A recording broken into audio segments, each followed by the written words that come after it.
ओम नमः सिद्धेभ्यः। नमो अरिहन्ताणं,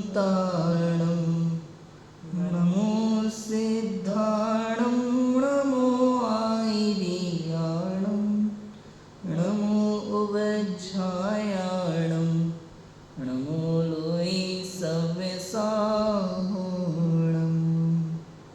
मंगलमय मंगलकरण वीतराग विज्ञान, नमो ताहि जाते भय अरहंतादि महान। करि मंगल करे हो महान, ग्रंथ करन को काज। जाति मिले समाज, सब पावे निज पद राज। अनुभव चिंतामणि रतन, अनुभव है रसकूप।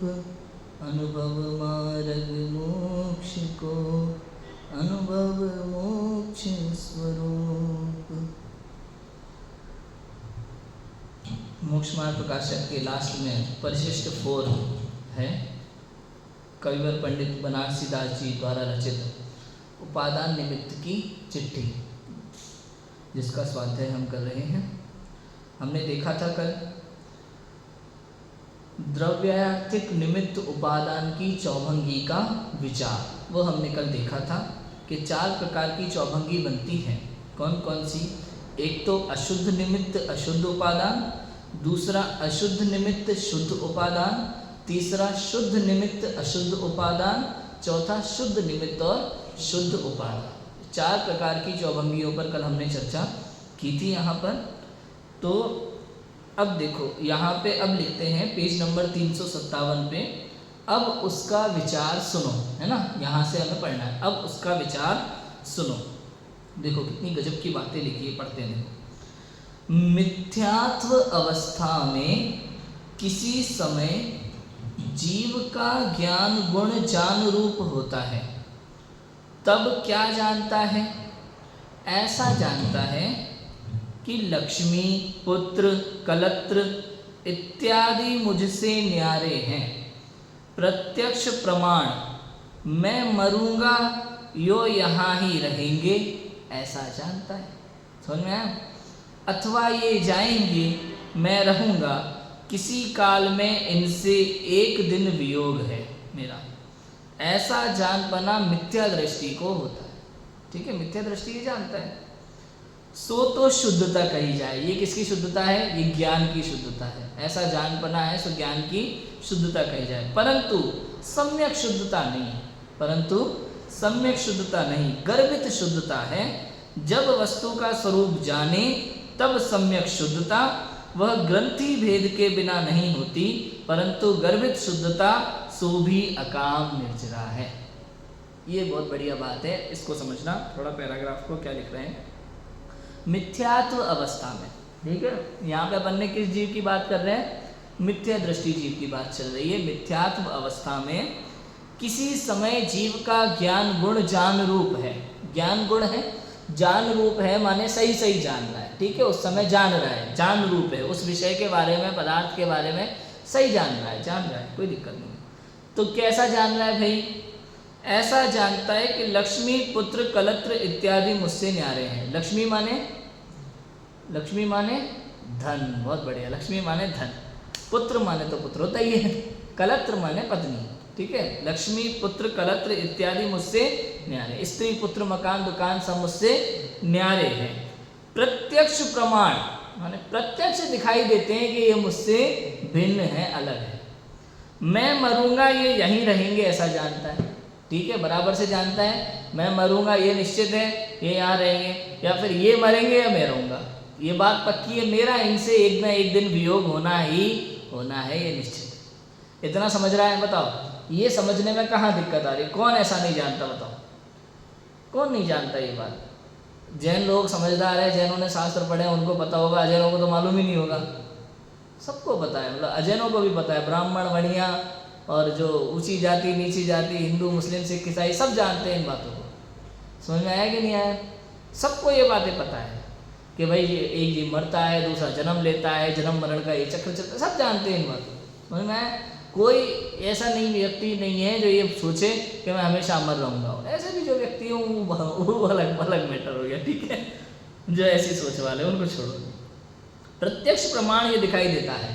हाँ, किसी किसी के विषय में लोगों की ऐसी मान्यता होती है कि भाई वो तो चिरंजीवी हैं, लेकिन अपने बारे में तो जानता है कि भाई मैं चिरंजीवी नहीं हूँ, मेरा परिवार चिरंजीवी नहीं, हम में से तो निपटना ही निपटना है पक्का। इतना तो सब जानते हैं, समझ में आया? तो इतना ऐसा जानना मिथ्या दृष्टि को होता है। ये जान रूप है मिथ्या दृष्टि का। जो नहीं जानता उसका अजान रूप चला जाएगा, जो इसके विपरीत मानता है वो अजान, उसकी क्या कहलाएगा? वो अशुद्धता कहलाएगी ज्ञान की। समझ में? यहाँ ज्ञान की शुद्धता है, इस समय ज्ञान शुद्ध है, ठीक है। तो मिथ्या दृष्टि के ऐसा जानपना होता है, सो तो शुद्धता कही जाएगी, ये शुद्धता कही जाएगी, इसको शुद्धता कहेंगे। परंतु पंडित टोडरमल जी की शैली अपना ली वहां पे, पूरी बात कहने के बाद में परंतु उनमें सम्यक शुद्धता नहीं। उनमें ज्ञान शुद्ध है, ठीक है, जानपना है, अच्छा जान रहा है, सही जान रहा है, उसमें कोई दिक्कत नहीं, शुद्ध है। सम्यक शुद्धता नहीं। सम्यक शुद्धता ग्रंथि भेद के बिना नहीं होती। किसके बिना नहीं होती? ग्रंथि भेद। ग्रंथि भेद का सीधा सिंपल अर्थ समझना, भेद विज्ञान, आत्मानुभव। समझ में? आत्मा अनुभव बिना, भेद विज्ञान बिना सम्यक शुद्धता नहीं होती। कहने का अर्थ है जब तक सम्यक श्रद्धा नहीं है तब तक जानपना भी सम्यक नहीं कहलाएगा। वो सही सही जान रहा है, वस्तु को वैसा का वैसा जान रहा है जैसी है, उसके ज्ञान में वो जान रूप ज्ञान है, इसलिए ज्ञान की शुद्धता कहा, कोई दिक्कत नहीं है। लेकिन सम्यक शुद्धता नहीं है। सम्यक शुद्धता कब कहलाएगी? ग्रंथि भेद होने पर, भेद विज्ञान होने पर, आत्मानुभव होने पर, सम्यक ज्ञान होने पर, तब वो सम्यक शुद्धता कहलाएगी। मतलब सम्यक दृष्टि के जो जानपना है वो सम्यक शुद्धता रहेगी, और मिथ्या दृष्टि के जो जानपना है वो शुद्ध तो कह सकते हैं अगर सही जान रहा है तो, लेकिन सम्यक शुद्धता नहीं है। और सम्यक दृष्टि के भी बताओ, सम्यक दृष्टि के ज्ञान में अशुद्धता हो सकती है कि नहीं हो सकती? हो सकती है। क्यों? भले उसके सम्यकता है, ग्रंथि भेद है, लेकिन जिस वस्तु के विषय में जान रूप ज्ञान नहीं है उसको ज्ञान की क्या कहेंगे? अशुद्धता कहेंगे। समझ में? उसको ज्ञान की उस समय अशुद्धता कहेंगे। उसका ज्ञान नहीं है ना, इसलिए ज्ञान की अशुद्धता, ऐसा, ठीक है। परंतु सम्यक शुद्धता नहीं, गर्भित शुद्धता। जब वस्तु का स्वरूप जाने तब सम्यक शुद्धता। ये गर्भित शुद्धता क्या चीज है भाई? ये गर्भित शुद्धता एक नई चीज सामने आ गई। गर्भ क्या है? जैसे बालक गर्भ में होता है ना, गर्भ में से कभी ना कभी निकलेगा, कभी ना कभी बालक गर्भ में से निकलेगा। आज गर्भ में है लेकिन कभी ना कभी तो निकलेगा, और ना निकले कभी कभी ऐसा भी तो होता है गर्भ में ही बालक की मृत्यु हो जाए तो ऐसा भी हो सकता है, कोई बड़ी बात नहीं। अभव्यों के साथ क्या समस्या है? ये तो है, अभव्यों के भी ज्ञान में शुद्धता है। अभव्य जीव भी जानता है भाई मैं भी मरूंगा, ये भी मरेंगे, मैं आत्मा, ये शरीर, सब जानता है अभव्य भी, लेकिन ग्रंथि भेद नहीं है, आत्मानुभव नहीं है, सम्यक दर्शन नहीं है। समझ में आया कि नहीं आया? और उसके गर्भित शुद्धता तो विद्यमान है, गर्भित शुद्धता तो विद्यमान है उसके भी ज्ञान में, चारित्र में गर्भित शुद्धता है, लेकिन वो प्रकट नहीं हो सकती कभी। क्यों? क्योंकि उसके गर्भित शुद्धता गर्भ में ही खत्म हो जाने वाली है, ऐसी गर्भित शुद्धता है उसके। प्रायोग्य लब्धि तक पहुंचता है ना अभव्य जीव, पढ़ा था ना अपन ने पंचलब्धि में, अभव्य जीव के प्रायोग्य लब्धि हो जाती है। तो प्रायोग्य लब्धि में जो तत्व विचार चलता है वो क्या है? गर्भित शुद्धता है। उस समय अकाम निर्जरा हो जाती है, अकाम निर्जरा हो जाती है, इसको लिखा। परंतु गर्भित शुद्धता सो भी अकाम निर्जरा है। अकाम निर्जरा क्या होता है? अपन ने पढ़ा था ना, सविपाक निर्जरा, अकाम निर्जरा, एक संवर निर्जरा वाली निर्जरा, 3 निर्जराएं पढ़ ली अपन ने। क्या अंतर है? सविपाक निर्जरा वो है जो सभी जीवों के बराबर चल रही है, कोई भी हो, समझ में आया? सभी जीव माने अपन सभी संसारी जीव सबके बराबर चल रही है। जो भी कर्म बंधा हुआ था स्थिति अनुभाग को लिए हुए, वो स्वयं अपने आप उदय में आके झड़ जाता है, नया कर्म बंधता है। ये जो चक्र चल रहा है इसका नाम है सविपाक निर्जरा, ठीक है।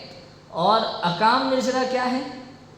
अकाम निर्जरा का मतलब ये है कि जैसे कोई जीव जिसने पूर्व में कभी पाप का बंध किया होगा, वो पाप उदय में आ गया, वर्तमान में उदय में आ गया, लेकिन वर्तमान में उसके जीवन में तत्व विचार चालू है, स्वाध्याय है, तत्व विचार है, नियम संयम है।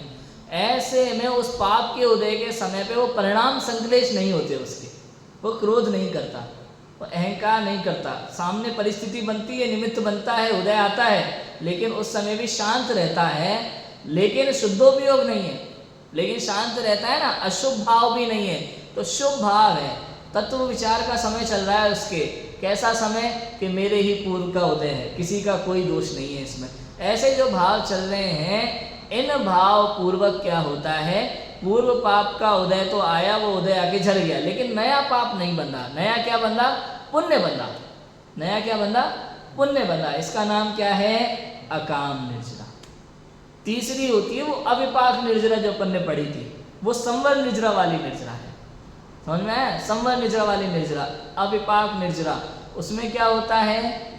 उसमें अपन ने देखा था शुद्धोपयोग की अग्नि में कर्म जो है जल जाते हैं और ऊपर ऊपर उसमें बढ़ जाते हैं, अनंतानुबंधी के अप्रत्याख्यान संजनन में बढ़ करके और फिर अंतर्मुहूर्त में या समय से पहले उदय में आकर के झड़ जाते हैं। वो तप के बल से ऐसा होता है। उसका नाम क्या है?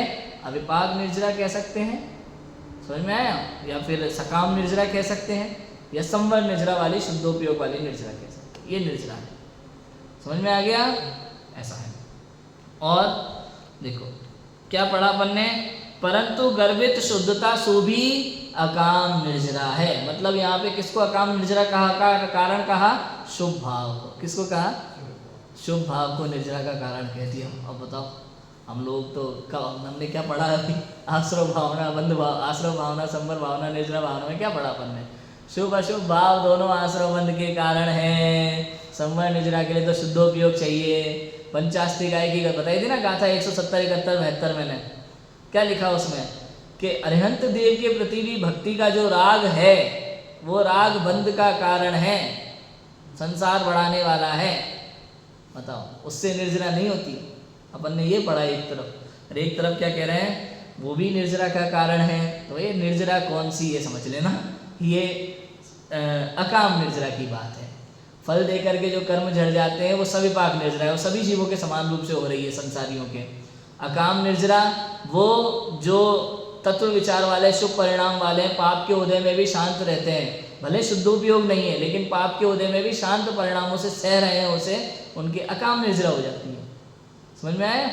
और सकाम निर्जरा वो तो पुरुषार्थ वाली है, वो तो भेद विज्ञान वाली निर्जरा है, ग्रंथि भेद वाली, शुद्धोपयोग वाली, या फिर अविपाक निर्जरा है ना।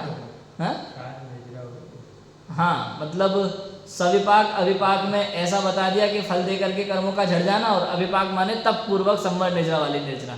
ऐसे अकाम और सकाम के जो दो भेद किए, उसमें अकाम निर्जरा जो अपन ने पढ़ी है पुण्य वाली, और सकाम माने वो तप वाली, वहाँ उस तरह से लिया। और यहाँ पे वो शुद्धोपयोग मतलब वही सकाम और अविपाक दोनों शुद्धोपयोग है, एक ही। चार प्रकार की निर्जरा हो गई यहाँ पे, है ना। तो चार प्रकार में से सकाम और अविपाक तो एक जैसी है, और सविपाक जो है और वो बता दिया सभी जीवों के समान रूप से हो रही है, संसारियों के।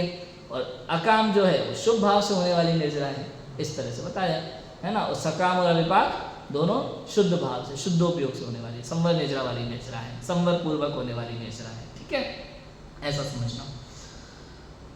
आगे पढ़े, क्लियर हुआ पैराग्राफ? एक बार और पढ़े पैराग्राफ को। देखो, मिथ्यात्व अवस्था में किसी समय जीव का ज्ञान गुण जान रूप होता है। मिथ्यात्व की अवस्था है भले, लेकिन विषयों को जान रहा है, सही जान रहा है। जिस विषय के विषय में भी ज्ञान है उसको सही ज्ञान है। मान लो अगर मैथ्स का प्रोफेसर है तो उसको उस विषय का अच्छा ज्ञान है, तो उसका ज्ञान निर्मल कहा जाएगा। और जो मैथ का टीचर है लेकिन एबीसीडी नहीं पता, मैथ का ही कुछ नहीं पता, तो उसको क्या है, ज्ञान अनिर्मल कहा जाएगा कि भाई कछु नहीं आता। क्या कहा जाएगा शुद्ध भाषा में, गाँव की भाषा में, भाई कछु नहीं आता। समझ में आया? ऐसा ही होता है। तो देखो, ये नहीं कहा जाता भाई साहब सुनो, अगर डॉक्टर को इंजीनियरिंग का ज्ञान नहीं हो तो ये नहीं कहा जाता है उसको कुछ नहीं आता। उसको उस विषय का ज्ञान है, जिस विषय में वो महान है। डॉक्टर है ना, तो उसको उस विषय का ज्ञान है। लेकिन यदि अब डॉक्टर को इलाज करना ही नहीं आया तो लोग क्या कहेंगे, अरे उसको कुछ नहीं आता, बेकार का डॉक्टर, ये कहा जाएगा। ऐसे ही भले मिथ्यात्व की अवस्था है लेकिन जीव का ज्ञान गुण जान रूप है। मतलब जिस भी वस्तु को वो जान रहा है उस समय सही जान रहा है। कि क्या जान रहा है कि लक्ष्मी, पुत्र, कलत्र सब मुझसे न्यारे हैं। रुपया, पैसा, पुत्र, कलत्र माने पत्नी, सब मुझसे न्यारे हैं, अलग हैं। प्रत्यक्ष प्रमाण, प्रत्यक्ष मुझसे भिन्न दिखाई देते हैं।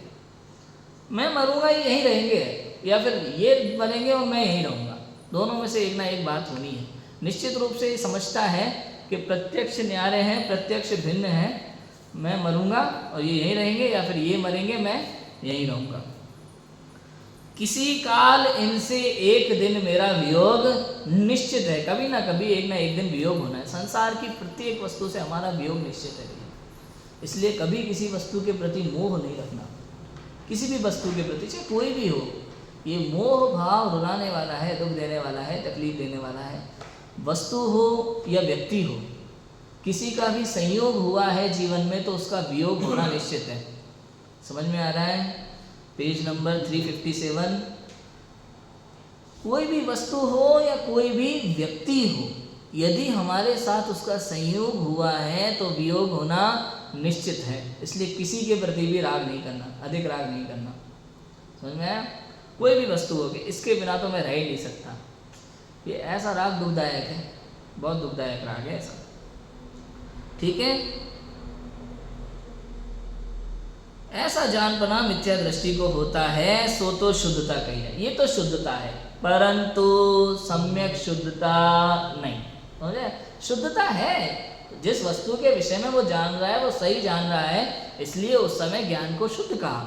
लेकिन सम्यक शुद्धता नहीं, गर्भित शुद्धता है। गर्भित शुद्धता है। एक ना एक दिन यही चिंतन सम्यक रूप हो जाएगा। सविकल्प से ही तो निर्विकल्प होगा ना जीव। चिंतन करते करते ही तो वहां तक पहुंचेगा ना, अनुभव तक पहुंचेगा ना। तो आज उसके जीवन में तत्व विचार चल रहा है, चिंतन चल रहा है इस विषय संबंधी, तो ये शुद्धता है। कौन सी शुद्धता है? गर्भित शुद्धता है, सम्यक शुद्धता नहीं है। क्योंकि सम्यक शुद्धता ग्रंथि भेद के बिना नहीं होती, अर्थात भेद विज्ञान के बिना नहीं होती, अनुभव के बिना नहीं होती। जैसे आज चिंतन चल रहा है उसका अनुभव हो जाएगा, उस दिन सम्यक शुद्धता भी प्रकट हो जाएगी। सीधा सिंपल। परंतु गर्भित शुद्धता सो भी अकाम निर्जरा है। ठीक है? अकाम निर्जरा है, शुभ भाव से निर्जरा कह दी यहाँ पे, लेकिन कौन सी निर्जरा? अकाम निर्जरा। ठीक है? आगे देखो, इसी विषय को कितना अच्छे से एक्सप्लेन करेंगे। उसी जीव को, किस जीव को? दूसरे को नहीं, उसी जीव को, उसी मिथ्या दृष्टि जीव को किसी समय ज्ञान गुण अजान रूप है। अभी ज्ञान गुण कैसा है? अजान रूप। परजान रूप था, अभी अजान रूप है। गहल रूप है, उससे केवल बंद है। अजान रूप है, गहल रूप है, बिल्कुल मिथ्या ज्ञान है, उससे बंद है। उसी प्रकार मिथ्यात्व अवस्था में किसी समय चारित्र विशुद्ध रूप है। ठीक है? अभी ऊपर ज्ञान की बात की थी, अब मिथ्यात्व, उसी मिथ्यात्व अवस्था में किसी समय चारित्र विशुद्ध रूप है। इसलिए चारित्रावरण कर्म मंद है, उसे उस मंदता से निर्जरा है। बताओ मैं चारित्रावरण कर्म कौन सा कर्म है? 8 कर्म में हमने कहीं पढ़ा? अमोल जी 8 कर्म के नाम याद है आपको? ज्ञानावरण, दर्शनावरण, मोहनी, अंतराय, वेदनी, आयु, नाम, गोत्र। ठीक है? 8 कर्म है, इसमें चारित्रावरण कर्म कौन सा है? मोहनी में जो चारित्र मोहनी है ना, वही चारित्रावरण कर्म है। ठीक है? चलो, इसलिए अब देखो, चारित्रावरण कर्म मंद है, उस मंदता से निर्जरा है। किसी समय चारित्र गुण संक्लेश रूप है, इसलिए केवल तीव्र बंध है। इस प्रकार मिथ्या अवस्था में जिस समय जान रूप ज्ञान है और विशुद्धता रूप चारित्र है, उस समय निर्जरा है। जिस समय अजान रूप ज्ञान है, संक्लेश रूप चारित्र है, उस समय बंध है। उसमें विशेष इतना कि अल्प निर्जरा बहुत बंध, अल्प निर्जरा बहुत बंध। इसलिए मिथ्यात्व अवस्था में केवल बंध कहा। अल्प की अपेक्षा जैसे किसी पुरुष को नफा थोड़ा टोटा बहुत, उस पुरुष को टोटा वाला ही कहा जाए। परंतु बंध निर्जरा के बिना जीव किसी अवस्था में नहीं है। दृष्टांत यह है कि विशुद्धता से निर्जरा ना होती तो एक इंद्रिय जीव निगोल अवस्था से व्यवहार राशि में किसके बल पर आता? वहाँ तो ज्ञान गुण अजान रूप, गहल रूप है, अबुद्ध रूप है, इसलिए ज्ञान गुण का तो बल नहीं है। विशुद्ध रूप चारित्र के बल से जीव व्यवहार राशि में चढ़ता है। जीव द्रव्य में कसाय की मंदता होती है, उससे निर्जरा होती है। उसी मंदता के प्रमाण में शुद्धता जानना। चलो देखो, इसको पूरा समझते हैं। अपन ऊपर अपन ने बात की थी ज्ञान से निर्जरा। आपने कभी ज्ञान से निर्जरा सुना है पहले? बताओ। चारित्र से समझते हैं ना अपन, तो शुद्धोपयोग से चारित्र से निर्जरा समझते हैं। ज्ञान से निर्जरा कैसा भी है? पढ़ा ना अपन ने पंचलब्धि में, प्रायोगिक लब्धि में, तत्व विचार के समय कर्मों में उथल पुथल चलती है, अंत कोड़ा कोड़ी सागर प्रमाण रह जाते हैं। भले 70 कोड़ा कोड़ी सागर प्रमाण हो, लेकिन अंत कोड़ा कोड़ी सागर तक पहुंच जाते हैं और शीघ्र शीघ्र समय से पहले उदय में आकर के झरने लगते हैं। ये सब कैसे होता है? चिंतन के समय में ऐसा चल रहा है। बताओ, वहाँ ज्ञान गुण जान रूप है, ज्ञान गुण जान रूप है। अब देखो, उसी समय यदि चारित्र में भी विशुद्धता हो, विशुद्धता, शुद्धता नहीं, चारित्र में भी विशुद्धता हो, शुभ भाव हो, उत्कृष्ट शुभ भाव हो, तो वो भी निर्जरा में कारण बनता है। लेकिन उस समय भी ज्ञान गुण की स्वतंत्रता अपनी, चारित्र गुण की स्वतंत्रता अपनी।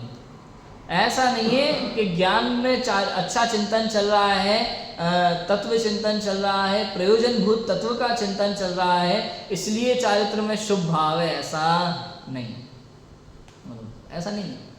ज्ञान गुण की अपनी स्वतंत्रता, चारित्र गुण की अपनी स्वतंत्रता। ये बात अलग है कि दोनों गुण का परिणमन एक साथ एक जैसा दिखाई देता है, लेकिन दोनों की अपनी अपनी योग्यता है। एक ही कक्षा में पढ़ने वाले बच्चे, कई बार दो बच्चे एक साथ फर्स्ट आ जाते हैं कि नहीं आते, सेम नंबर आते हैं। बताओ, एक ने दूसरे का टीपा हो, ये जरूरी है क्या? एक ने दूसरे का नहीं टीपा हो तो भी सेम नंबर आ सकते हैं दो व्यक्तियों के। ऐसा ही सिस्टम है, बिल्कुल बिल्कुल ऐसा ही है। ज्ञान का चारित्र से कोई संबंध ना होते हुए भी एक ही समय पर ज्ञान गुण भी शुद्ध हो सकता है और चारित्र गुण भी विशुद्ध हो सकता है, लेकिन दोनों स्वतंत्र हैं उसी समय। हमें लगता है कि ज्ञान गुण जानना होगा तो चारित्र में शुद्धता आएगी, ऐसा नहीं है। या इसीलिए इतनी सारी बात बनारसी दास जी कर रहे हैं कि आप समझ सको, एक एक गुण में जब इतनी स्वतंत्रता है, एक ही द्रव्य के एक एक गुण की जब इतनी स्वतंत्रता है, तो आप क्यों संसार का कार्यभार अपने ऊपर लेने पर तुले हो? बताओ, क्यों आपको लगता है कि आप सारी जिम्मेदारी उठा लोगे? क्यों आपको लगता है कि आपके बस में सब कुछ है? क्यों आपको लगता है कि ये करना जरूरी है? बोलो, क्यों लगता है ऐसा? जबकि आत्मा का स्वभाव कुछ करना धरना है ही नहीं। आत्मा का स्वभाव तो जानना देखना है, जानना देखना है। ये कर्ता क्या है? पता है कर्ता क्या है? जैन दर्शन में कर्ता क्या है? जैन दर्शन में कर्ता केवल परिभाषा है और कुछ नहीं है, केवल परिभाषा और कुछ नहीं है। यह परिणमति सकर्ता, जो परिणमित होता है वो करता है, बस इतना है। सोना परिणमित हुआ तो सोना करता, मिट्टी परिणमित हुआ तो मिट्टी करता, और तुम्हारा परिणमन हुआ तो तुम करता। बात खत्म हो गई। समझ में आया कि नहीं आया? मुझे कुछ करना है, ये बात तो कहीं से कहीं तक है ही नहीं, है ही नहीं। सहज रूप से परिणमन होता है, सहज रूप से। किसी भी परिणमन के कर्ता आप कहे जाते हो, समझने समझाने की शैली है। व्यवहारिक रूप से कहे जाओगे? बताओ, व्यवहार से जीव को कर्ता कहा, अशुद्ध निश्चय नय से जीव को रागादि का कर्ता कहा, शुद्ध निश्चय नय से एक देश शुद्ध निश्चय से निर्बल पर्यायों का कर्ता कहा, लेकिन परम शुद्ध निश्चय नय के खड़े होते ही सबको व्यवहार के कोटे में डाल करके देते, नहीं भाई ये तो अकर्ता है, ये तो स्वभाव से ये करता है, करने का काम, इसका क्वालिटी नहीं, इसमें गुण ही नहीं है करने वाला। लो हम बोलो, हमें कितनी सूक्ष्म, कितना आनंद है। हम लगे हैं पूरी दुनिया का कार्यभार संभालने पर, हम करेंगे। क्यों करना है भैया? आपको शांति से बैठा नहीं जा रहा? हाथ पे हाथ धरे बैठेंगे तो काम हो जाएगा क्या? यही तो बात है। हाथ पे हाथ धरे बैठोगे तो ही काम होगा, और नहीं विश्वास हो तो मंदिर में जाके अरहंत भगवान की प्रतिमा को देख लो, नहीं विश्वास हो तो जंगल में बैठे मुनिराजों को देख लो। हाथ पे हाथ धरे ही काम होगा, उसके बिना होगा ही नहीं। कर लो जितना करना है। जीव का स्वभाव तो है नहीं, जितना चाहो शक्कर से खारा नहीं कर सकते। शक्कर का स्वभाव तो मीठा करना है, ऐसे ही आत्मा कुछ कर नहीं सकता भैया। समझ में आया? ऐसा है। बोलो, ज्ञान से निर्जरा, बिल्कुल तत्व चिंतन के समय कर्मों में, यहाँ जीव का भेद ज्ञान का चिंतन चालू होता है और उधर कर्मों में उथल पुथल चालू हो जाती है। अगर जीव उस कर्मों के बारे में ज़्यादा सोचने लगे कि इन कर्मों में क्या चल रहा है, कौन से कर्म के उदय में क्या हो रहा है, क्या नहीं हो रहा है, उससे क्या हो जाएगा, उससे, भाई साहब फिर आत्मज्ञान से दूर हो जाओगे आप। जितना आप कर्म के बारे में सोचोगे, पुद्गल के बारे में सोचोगे, उतना आत्मज्ञान से दूर हो जाओगे। इसलिए सबसे पहले तो लक्षण से पहचान लो, ये मैं हूँ और ये मैं नहीं हूँ, और जो मैं नहीं हूँ उसको साइड पटको, और जो मैं हूँ उसका विचार शुरू करो। और जो मैं हूँ उसका विचार चलेगा, इसको बोलेंगे स्वात्म विचार, है ना, अपना स्व विचार। स्व पर विचार के बाद पर विचार खत्म, अब स्व विचार। स्व विचार करते करते करते करते अपने स्वरूप का विचार करते करते करते करते करते करते जीव कब सविकल्प से निर्विकल्प हो जाता है, अनुभव हो जाता है, ये उसी समय पता चलता है। बस समझ में आया? ऐसा होता है। इसलिए कहा गर्भित शुद्धता है, उस समय गर्भित शुद्धता है, ग्रंथि भेद होते ही सम्यक शुद्धता भी प्रकट हो जाती है। उसी जीव को, उसी मिथ्या दृष्टि जीव को किसी समय ज्ञान गुण अजान रूप है। अब ज्ञान गुण अजान रूप है, उस विषय के विषय में उसका ज्ञान सम्यक नहीं, सही नहीं जान रहा है उस विषय को। गहल रूप है, बुद्धू है, एकदम बुद्धू है, उस बारे में कुछ पता ही नहीं है, उससे केवल बंद है। उससे क्या है? केवल बंद है। मतलब यहाँ पे भाई साहब तत्व विचार संबंधी ज्ञान नहीं है उसका, समझ में आया? उससे केवल बंद है, सही नहीं जान रहा है वस्तुओं को, उल्टा सीधा कुछ भी मान रहा है। उससे क्या है? केवल बंद है। भैया अज्ञान निश्चित रूप से बंद का कारण है। अज्ञान मतलब कौन सा अज्ञान? अज्ञान मतलब मिथ्या ज्ञान नहीं, यहाँ पे अज्ञान मतलब विषय का ज्ञान ना होना। संसार क्या समझता है कि हमें तो पता ही नहीं था, बच गए, बच नहीं गए, फंस गए तुम। नहीं पता होना सबसे बड़ी समस्या है। नहीं पता जिस जीव को वो जल्दी निपटता है, फिर उसको ज़्यादा दिक्कत है। जिसको पता है वो सावधानी रखता है, और जिसको नहीं पता वो असावधानी से कार्य करता है। बोलो, यहाँ माइंड से बिछा रखे हो, जिसको पता है वो पहले मरेगा, जिसको नहीं पता वो पहले मरेगा। माइंड समझते हैं? जमीन के अंदर गाड़ देते बम, जिस पे पैर रखे और मर जाए। बताओ, जिसको पता है वो बचेगा कि जिसको नहीं पता वो बचेगा? क्या होगा? जिसको पता है वो देख देख के चलेगा कहाँ माइंड से उस पर पैर नहीं रखना अपन को, जिसको नहीं पता वो मर जाए। ऐसा होता है। ज्ञान गुण अजान रूप है, गहन रूप है, उससे केवल बंद है। उसी प्रकार मिथ्यात्व अवस्था में किसी समय चारित्र गुण विशुद्ध रूप है। उसी प्रकार माने जिस प्रकार हमने ऊपर वाले पैराग्राफ में ज्ञान गुण को जान रूप देखा, शुद्ध रूप देखा, उसी प्रकार उसी मिथ्यात्व अवस्था में किसी जीव समय चारित्र गुण विशुद्ध रूप है। विशुद्ध माने शुभ, शुभ रूप है ना, शुभ शुभ भाव है। इसलिए चारित्रावरण कर्म मंद है, मंद है। चारित्रावरण कर्म, ये जो कषाय हैं, अनंत अनुबंधी आदि कषाय, ये सब क्या है? मंद है। उस मंदता से निर्जरा है। ओहो, उस मंदता से निर्जरा है। अभी तक क्या पढ़ रहे हैं भाई हम? निर्जरा तो शुद्धोपयोग से है भैया, निर्जरा तो शुद्ध भाव से। कषायों की मंदता से निर्जरा कैसे हो गई? कि भैया अकाम निर्जरा है। कौन सी निर्जरा है? अकाम निर्जरा है। मैं अकाम निर्जरा मैंने ऊपर बताई थी। अकाम निर्जरा का स्वरूप क्या है? अकाम निर्जरा माने उस समय नया पाप नहीं बन रहा, पुण्य बन रहा है। क्या हो रहा है? नया पाप नहीं बन रहा, क्या बन रहा है? पुण्य बन रहा है। इसका नाम क्या है? अकाम निर्जरा है। ठीक है, तो उस मंदता से निर्जरा है। चारित्रावरण कर्म मंद है, इसका मतलब कषाय कैसी है? बहुत ही मंद है। अच्छा, ये मंद कषाय की जा कर सकते हैं कि हो जाती है? सोचो, मंद कषाय कर सकते हैं कि हो जाती है? होती है, चाह करके भी आप कर नहीं सकते। आप सोचो कि मंदिर जाके स्वाध्याय करके मेरी कषाय मंद हो जाएगी तो भूल में हो, नहीं तो आप बिठा लो एक घंटा जिनवाणी लेकर के, मन में कुछ भी चल रहा होगा तो मंद कषाय नहीं कहलाएगी भाई साहब। मंदिर में बैठने से कषाय मंद नहीं होती, प्रक्षाल पूजन करने से कषाय मंद नहीं होती, स्वाध्याय करने से कषाय मंद नहीं होती। इसलिए कहा ये सब निर्जरा का कारण नहीं है। मूल तो परिणामों का खेल है जैन दर्शन में भाई साहब। योग सार में लिखा है परिणामों से ही बंध और परिणामों से ही मोक्ष। ऐसा है ना, गाथा है इसकी योग सार में बहुत बढ़िया। परिणाम से ही बंध और परिणाम से ही मोक्ष है। शुभ अशुभ परिणाम से बंध है और शुद्ध परिणाम से मोक्ष। चारित्रावरण कर्म मंद है, उस मंदता से निर्जरा है। किसी समय चारित्र गुण संकलेश रूप है। संकलेश रूप माने तीव्र अशुभ भाव, अशुभ भाव, एकदम अशुभ भाव, पाप रूप भाव। किसी समय चारित्र, ये संकलेश माने एकदम समझना भोग विषय संबंधी वासनाओं के भाव है ना, भोग संबंधी भाव, सारे भोगने के भाव।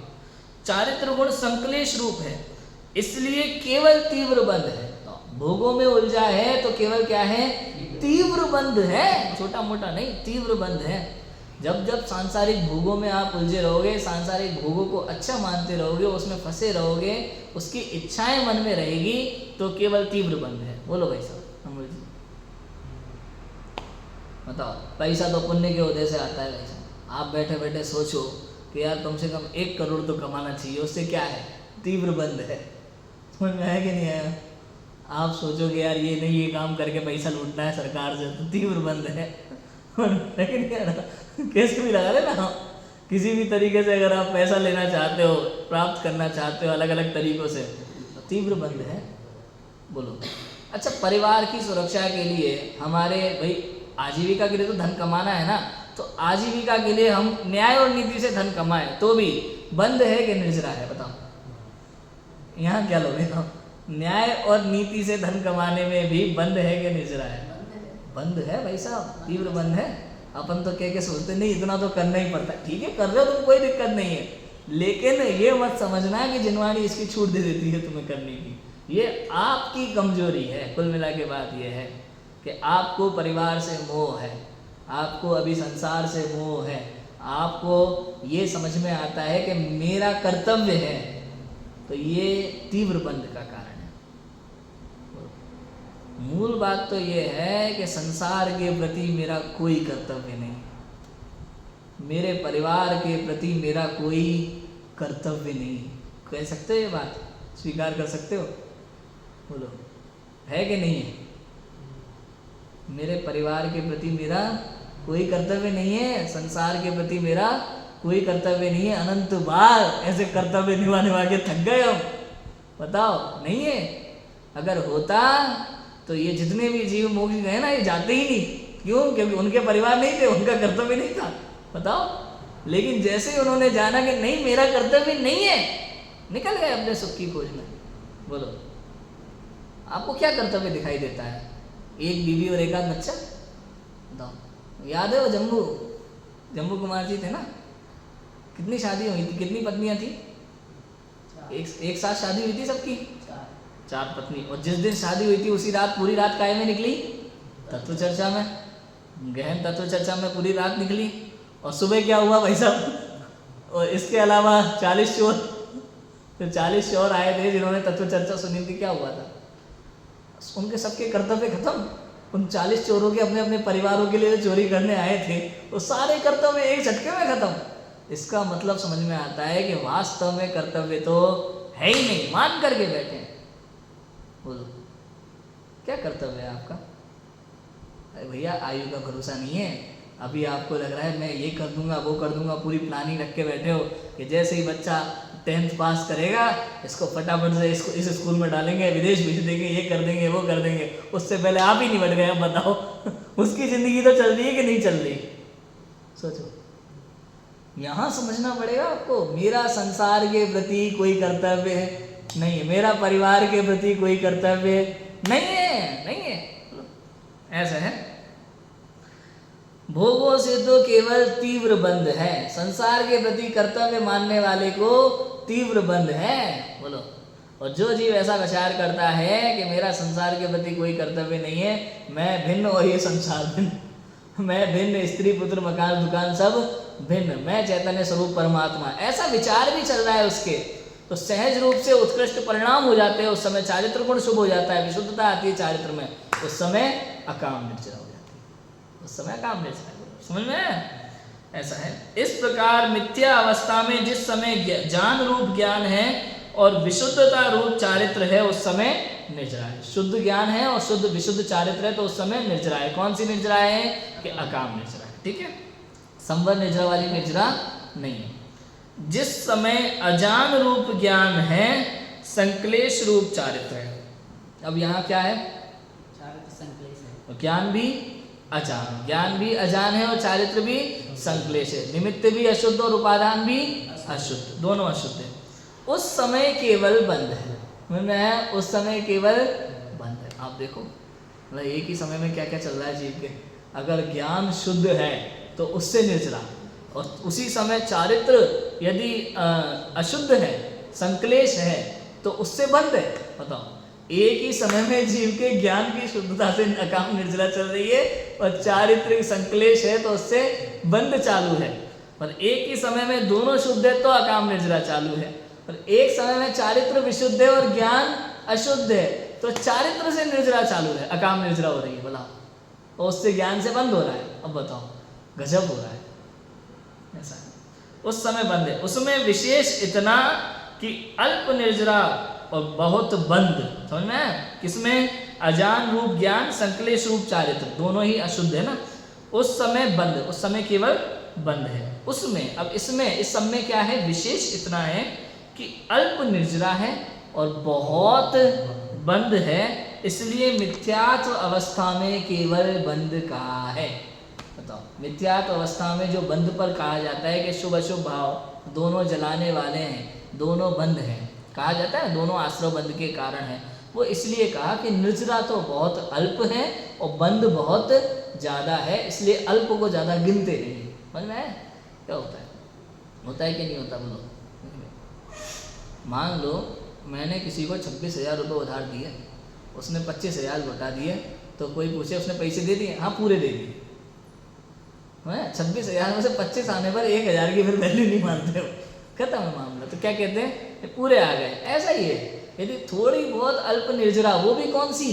अकाम निर्जरा, थोड़ी बहुत अकाम निर्जरा जिसमें हो रहा हो, पुण्य बंद तो चालू ही है और पाप बंद कहीं ना कहीं चालू है। अगर दोनों ज्ञान और चारित्र दोनों शुद्ध है तो दोनों से अकाम निर्जरा है, लेकिन ज्ञान अशुद्ध चारित्र शुद्ध, या फिर ज्ञान शुद्ध चारित्र अशुद्ध, दोनों में से एक भी है तो बंद भी चालू है और अकाम निर्जरा भी चालू है एक ही समय में।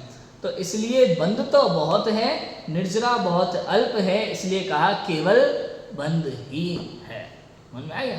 ऐसी बात है अल्प की अपेक्षा। अब उदाहरण दिया यहाँ पे उन्होंने, जैसे किसी पुरुष को नफा थोड़ा टोटा बहुत, नफा थोड़ा टोटा बहुत, नफा माने लाभ, टोटा माने हानि, हाँ?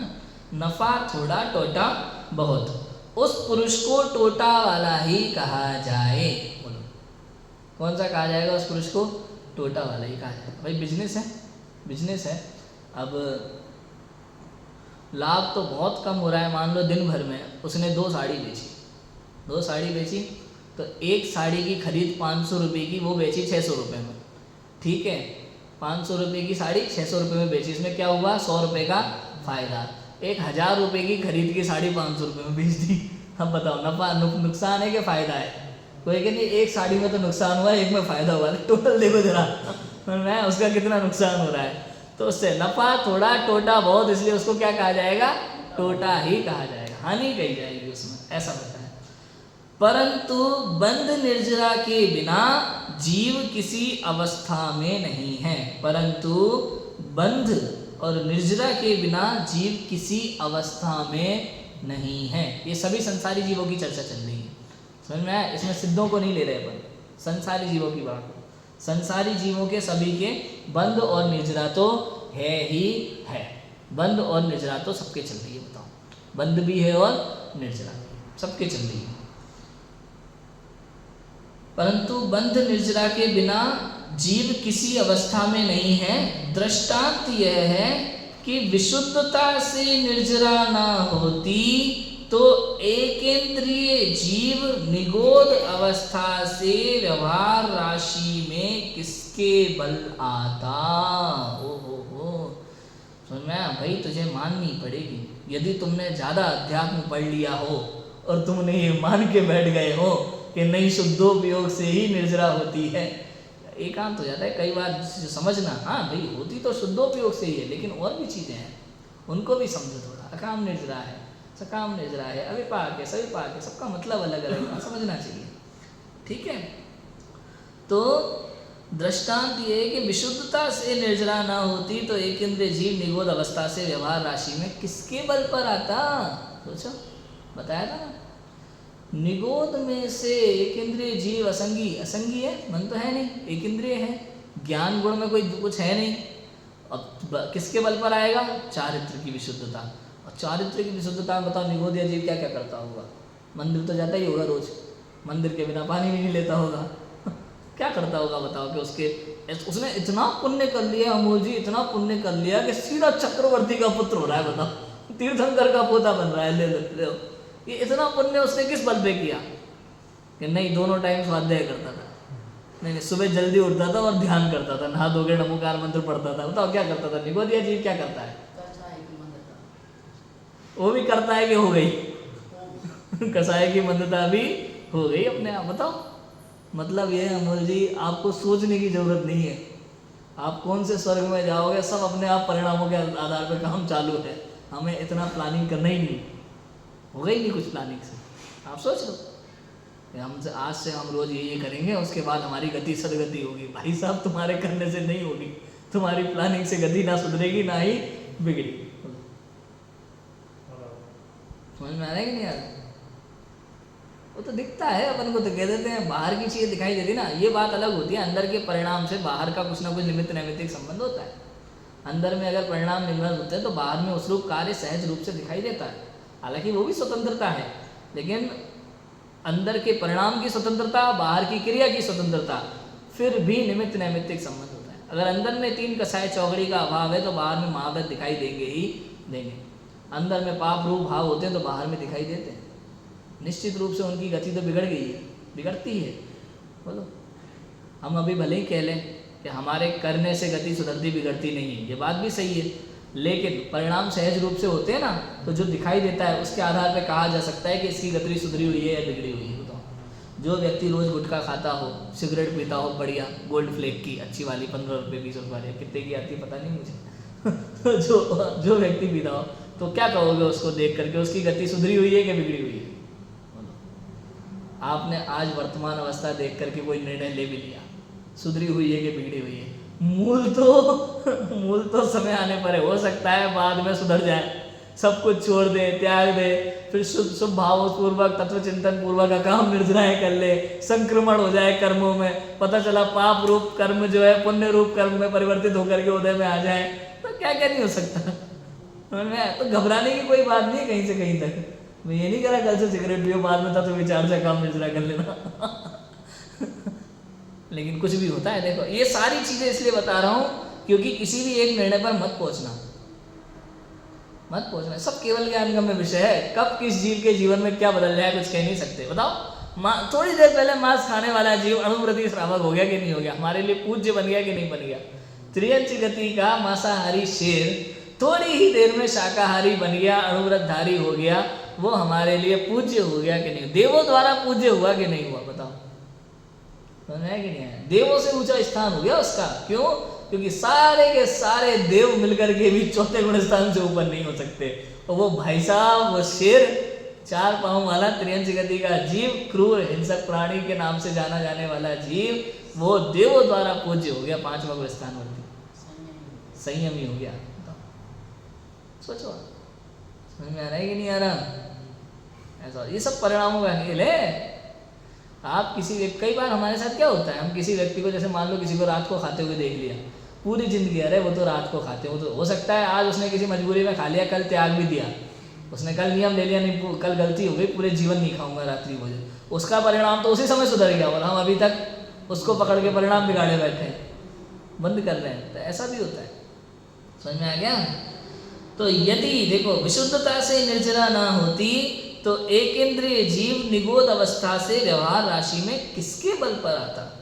वहां तो ज्ञान गुण अजान रूप है, ज्ञान का तो कोई काम नहीं, जानता तो कुछ है नहीं, गहन रूप है, बिल्कुल एकदम बुद्धिहीन है ना, अबुद्ध रूप है।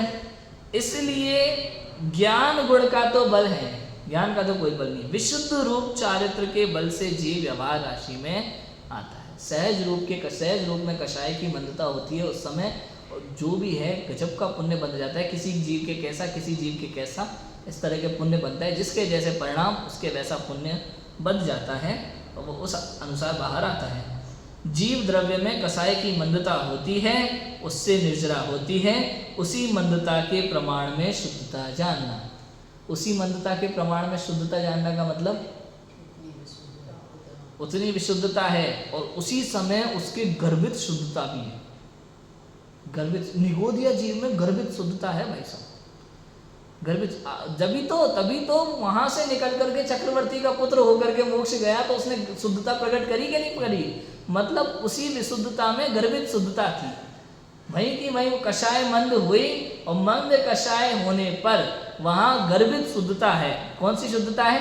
गर्भित शुद्धता के बल से तो वो बाहर आ गया, गर्भित शुद्धता के बल से इतना काम कर लेता है कि ऊपर जा सके, गुणस्थान बढ़ सके, ऊपर जा सके, इतना काम गुणस्थान बढ़ सके, इन द सेंस, सॉरी गुणस्थान नहीं, गर्भित शुद्धता के बल से ऊर्ध्व गति हो सके।